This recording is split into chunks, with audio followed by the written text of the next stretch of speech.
Vēl pirms 5 gadiem Latvija piedzīvoja zero waste, jeb beziepakojumu veikalu bumu, taču līdz šodienai izdzīvojuši vien daži no tiem. Vai Latvijas sabiedrībā zaļā iepirkšanās tiešām nav modē? Es konceptam pievērsos tīri no personīgās pieredzes, redzot, cik mana ģimene daudz spēja saražot atkritumus. Tas bija tad, kad ģimenē ienāca 3. bērns, un tad tas viss to padarīja daudz masveidīgāku nekā līdz šim. Un arī tā dzīvošana mājās, visa ēšana mājās, kad es kā jaunā māmiņa negāju uz darbu, tas viss man ļoti bija acu priekšā, visi tie atkritumi, ko mēs ikdienā radām. Mēs nopērkam ģimenei rīsus, mums uzreiz ir pilna miskaste ar plasmas iepakojumiem, mēs nopērkam mazgāšanas līdzekļus, pēc īsa brīža ir jāpērk jauni, un šie plasmas pudeles ir jāmet miskastē. Mani tas uztrauca, man personīgi tas nebija iepriecinoši to redzēt, un tad es domāju, kā to varētu risināt, un domāju, ka varbūt ir vēl citi cilvēki, kam ir līdzīga problēma, kā man, ka viņus tas uztrauc. Un tā arī bija, un tā radās Āgenskalnā veikals Zaļais kalns. Mums ir pastāvīgie klienti, kas nāk no pirmās dienas līdz pat šodienai, un, protams, visu laiku nāk arī jauni klienti, daži ir vairāk, tajā zero waste garastāvoklī, daži mazāk, daži nāk tikai produktu dēļ, jo viņiem patīk mūsu produkti, kas varbūt, mums ir tāds klāsts, kas nav citos veikalos.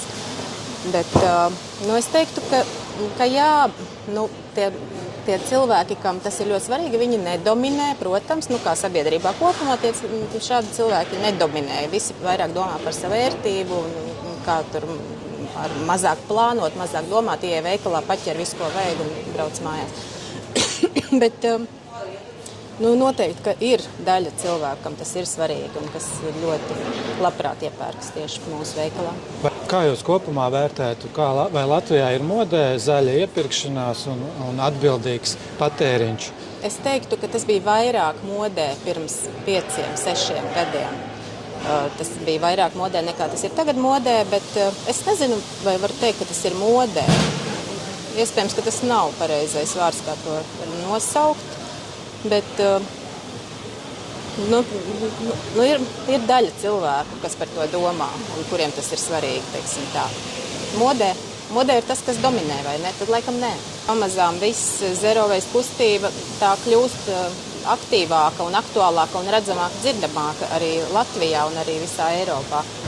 Tā kā es domāju, ka mēs esam uz tā ceļa. Es nezinu, vai tieši veikaliņi ir tas, kas darīs to lielo pagriezienu. Viens veikaliņš var ļoti, ļoti ierobežot sabiedrības daļu, apkalpot, bet kaut kas noteikti mainīsies, jau mainās visu laiku un turpinās mainīties. Man iepriecina, ka skolu, jau sākuma skolās ļoti daudz tagad runā par vides jautājumiem, par atkritumu jautājumiem. Bērniem ir, es zinu no savas pieredzes, ka bērni skatās pat YouTube'ā, viņiem liek noskatīties video, kur parāda, kā pareizi šķirot atkritumus, tad viņi aizpilda testu, kuru atkritumu viņi liks kurā miskastē. Tā interesanti un interaktīvi tas tiek pasniegts. Tad, kad es mācījos skolā, nebija, man liekas, neviena vārda 12 gadu laikā par atkritumiem. Iespējams, ka toreiz tā nebija tik aktuāla problēma, protams, kā tagad mazāk bija plasmasas kā tādas. Bet tas tā kā vieš tādu cerību, ka, un es arī redzu, ka tie bērni piedomā par to, viņiem tas ir svarīgi, un viņi tiešām dažreiz man jautā, kur šito mest, kurā no 3 miskastēm, kas mums ir, man mest šo te lietu. Tā kā, cerams, nezinu, arī katrā ģimenē jau tas arī ir savādāk, un mūsējā tomēr ir tāda, kur jau ir tas bišķiņ tā kā iekšā, ka neradam atkritumus, ja varam. Cilvēks primāri tomēr interesē iepirkties par pietiekami zemām cenām.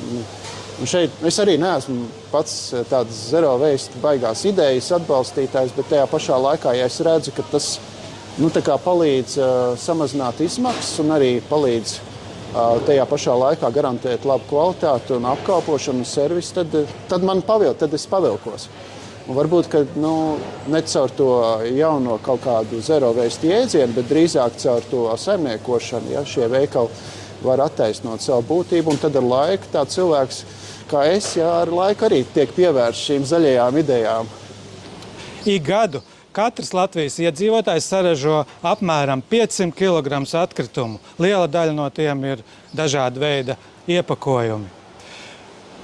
Parēķiniet, 70 mūža gados sanāk 350 tonnas liels atkritumu kalns.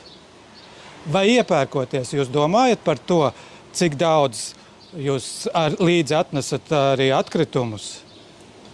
Vai Latvijā zaļa iepirkšanās un atbildīgs patēriņš ir modē?